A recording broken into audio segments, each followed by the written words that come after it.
किसानों के सच्चे हितैषी और भाजपा के वरिष्ठ नेता परशुराम चतुर्वेदी के अंतिम दर्शन के लिए मंगलवार को भाजपा नेता समेत सैकड़ों की संख्या में लोगों का हुजूम उमड़ पड़ा।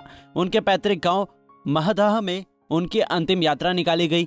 शहर के मॉडल थाना होते हुए उनका पार्थिव शरीर भगत सिंह चौक लाया गया, जहां सोमवार को अपराह्न 3 बजे उन्होंने अंतिम सांस ली थी। वहां लाकर उन्हें श्रद्धांजलि अर्पित की गई। स्थानीय लोगों ने भी उन्हें याद करते हुए पुष्प वर्षा की।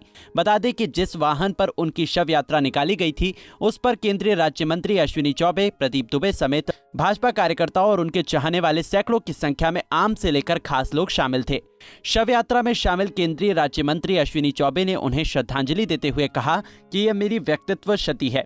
वो सिर्फ पार्टी के नेता की तरह ही नहीं, भाई की तरह हमेशा साथ रहे। राम चतुर्वेदी जी का कुर्बानी हम व्यर्थ नहीं जाने देंगे और उनकी कुर्बानी, उनकी शहादत को हम तो ये कहेंगे कि शहादत हो गया।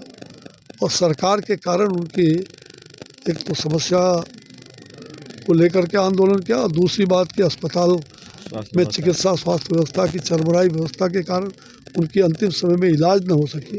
तो पूरी तरह से बिहार सरकार, मुख्यमंत्री, स्वास्थ्य मंत्री और मुख्यमंत्री इसके लिए दोषी हैं, उनको जवाब देना। साथ ही किला मैदान में आयोजित परशुराम चतुर्वेदी के श्रद्धांजलि सभा में अश्विनी चौबे ने मुंह पर काली पट्टी बांधकर मुख्यमंत्री नीतीश कुमार के समाधान यात्रा का विरोध जताया। अश्विनी चौबे ने कहा, अगर हिम्मत है तो बनारपुर जाते, किसानों का दुख दर्द सुनते, लेकिन वो खुद कोई समाधान नहीं चाहते। नीतीश कुमार खुद समस्या कुमार बनकर रह गए हैं।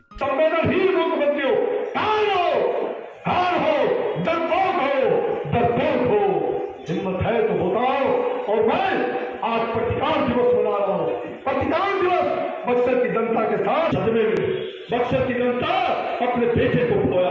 बक्सर की जनता यहाँ के किसानों के बिटिया और महिलाओं पर जिस प्रकार की लाठियां करी है, जो गोलियां और लाठियों का ये सरकार ने जो तांडव नृत्य किया है। वहीं भाजपा के वरिष्ठ नेता हरेंद्र प्रताप पांडे ने दुख जताते हुए कहा, एक न एक दिन सबको जाना है, मगर परशुराम चतुर्वेदी किसी से सेवा करवाए बगैर इस दुनिया से चले गए।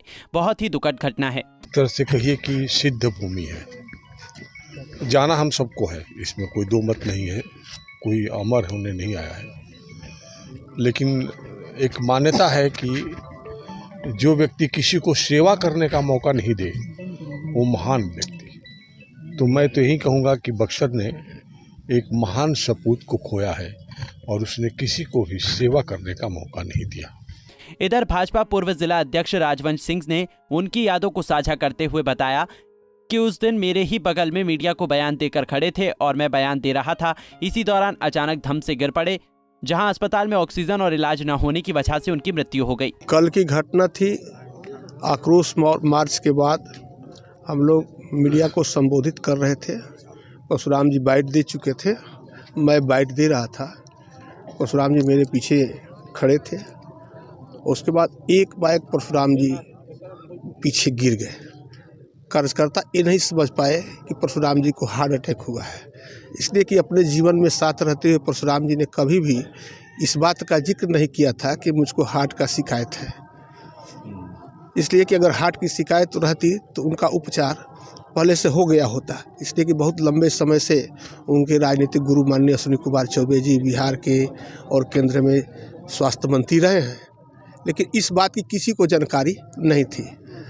और जो है कार्यक्रम करते करते परशुराम जी के पास यहाँ कोई परिवार नहीं था। गांव पर अपने खाना बनाते थे और खाते थे, और एक भाई भी है उनके जो कि कुछ भी करने में अक्षम है, उन्हें भी अपने बना करके खिलाते थे।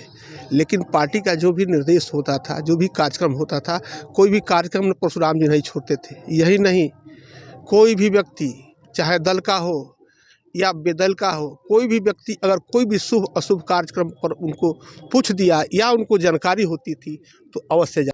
इसके साथ ही वहां पहुंचे कई लोगों ने बताया कि उनकी कमी हमेशा खलेगी। वे बड़े ही सरल स्वभाव के थे और जहां बुलाओ हंसते हुए पहुंच जाते थे।